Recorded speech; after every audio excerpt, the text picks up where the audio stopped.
Well, today's video is going to be a re-review of sorts, because in today's video we're going to be reviewing a model that I have reviewed before in the past, which is the Hornby T9.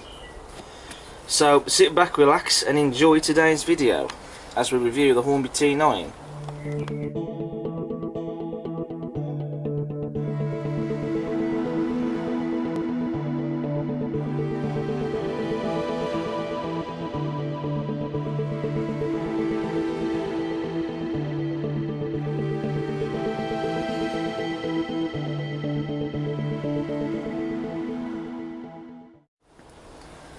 Now, as I said in the beginning of the video, this video is going to be a re-review of the Hornby T9. Not this exact T9 I have here, but it's going to be a re-review.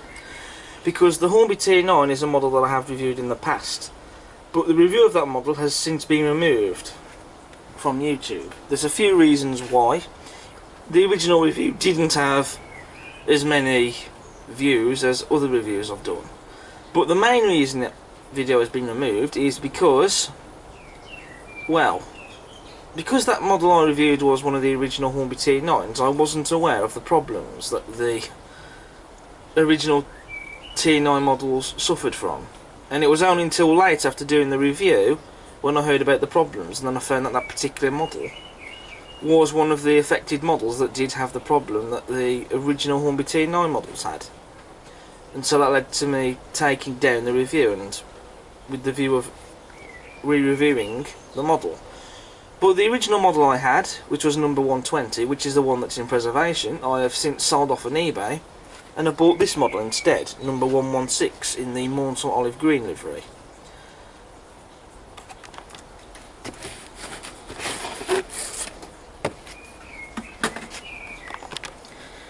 So with the outer box sleeve removed, we can see that the model comes in the plastic ice cube packaging. With the packaging removed from the tray of the box, we have the instruction manual for the model, which I'm not going to bore you with because it's all the stuff that we've seen before with this model, so there's nothing changed really, or nothing new about it. So that'll be put to one side and I'll put it in my folder where I keep all my instruction manuals. It really is best to keep them because they can be quite useful.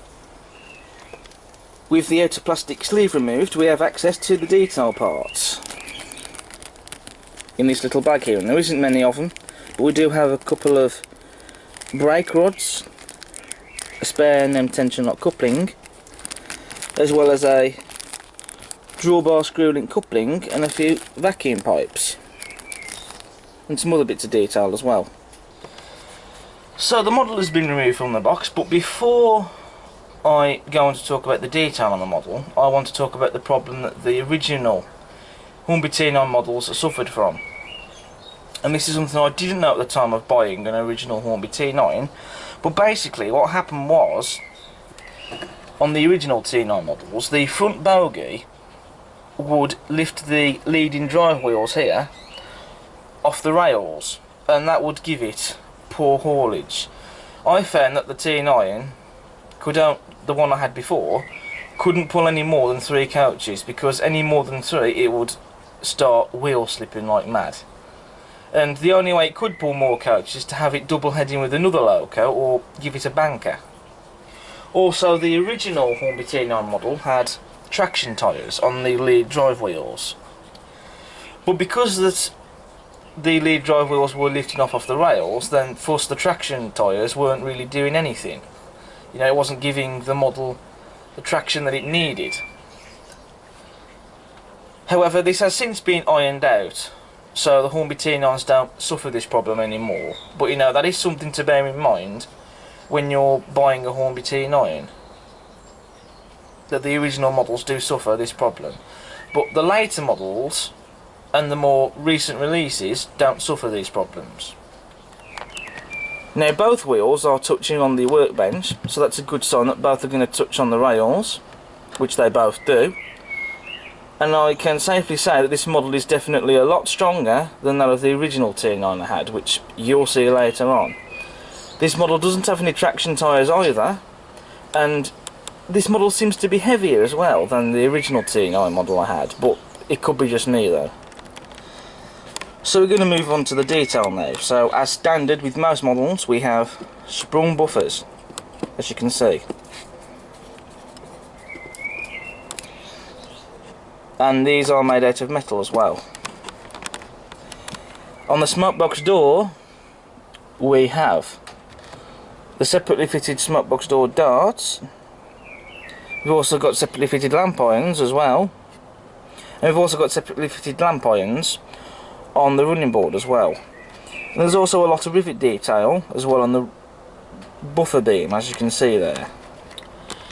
We have some separately applied steam piping there, as you can see. This just runs on top of that front wheel splasher, or wheel arch, whatever you choose to call them. And we've also got some piping running along down the firebox here, where the whistle is. So that's a nice bit of detail to have on the model.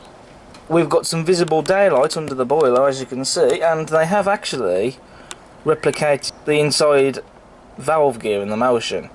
Obviously it's not going to work on the model, it is obviously just static and it's moulded, but it's still nice to have that in the model and it adds to the detail, I think. On the ends of the cab we have separately fitted metal handrails.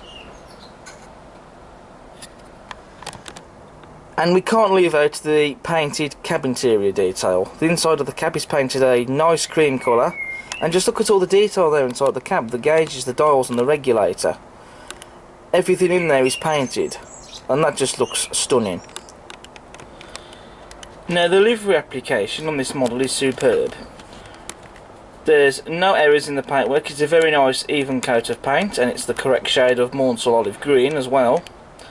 And just look at the crisp lining on this livery. I mean, the Mornsel olive green livery really is a beautiful livery.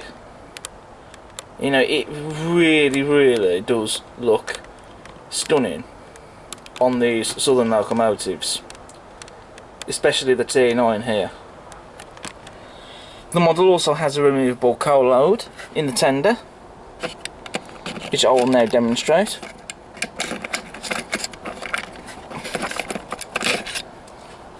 So you can take this coal load out and put in your own coal load in the tender, or you can just simply leave this plastic coal load in the tender and just scatter your own coal load on the top of it.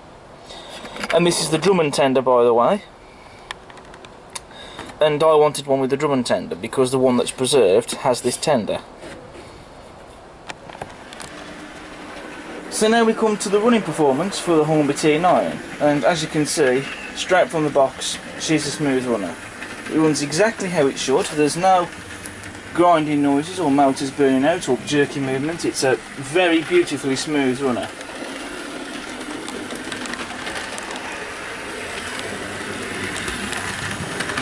I mean, just look at that. I mean, I've said before that the southern region did make some of the most unique and interesting locomotives, and the T9 is definitely one of them.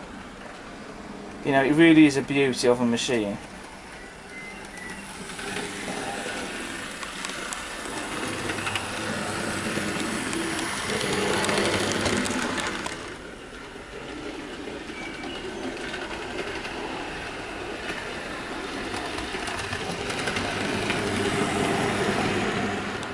So now we come on to the loaded test run for the Hornby T9, and I've got the model pulling the rake of Batman bullet coaches, and this is the full rake the model is pulling. And as you can see here, she can manage this rake easily with no problems at all. I mean, to her it's not like the rake is even there.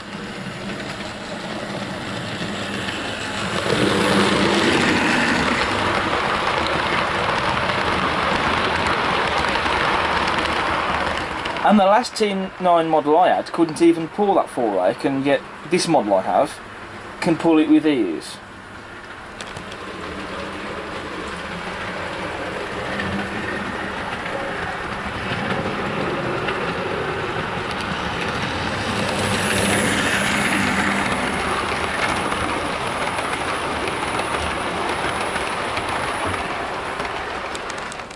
So what's my overall opinion then on this model?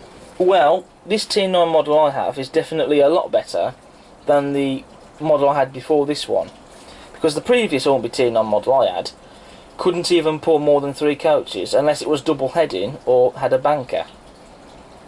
Whereas this model can pull a full rake of coaches without the assistance of a banker. Especially given that the sole preserved T9 in real life, when it runs on the Swanage line, it pulls a maximum of 5 coaches, and it could possibly pull more than that as well. I mean, the Hornby T9s, they may not be as detailed as other models, but, you know, this model is accurate to the real locomotive. The T9s in real life aren't all that detailed. But then that doesn't mean they're not great locomotives, because they are, and in my opinion, this is a great model. It's definitely better than the original T9. So if you guys want a T9 in your collection, personally I would go for one of the more recent releases, or one of the later releases. Because the later releases and the more recent releases of the T9 do not suffer the problems that the original model had.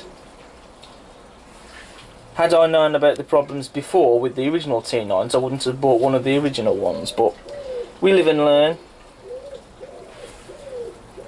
So, you know, I definitely recommend you get one of these models. Especially if you love your Southern Region locomotives as much as I do.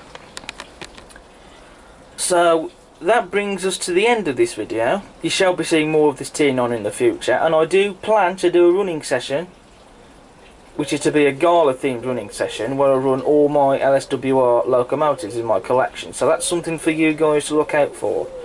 I don't know when I'm going to start filming it, or when it will be uploaded, but there is something to keep your eyes out for. But thanks for watching this video. I hope you've enjoyed my review on the Hornby T9. Do check out all my other videos and subscribe to the channel, and I'll see you next time.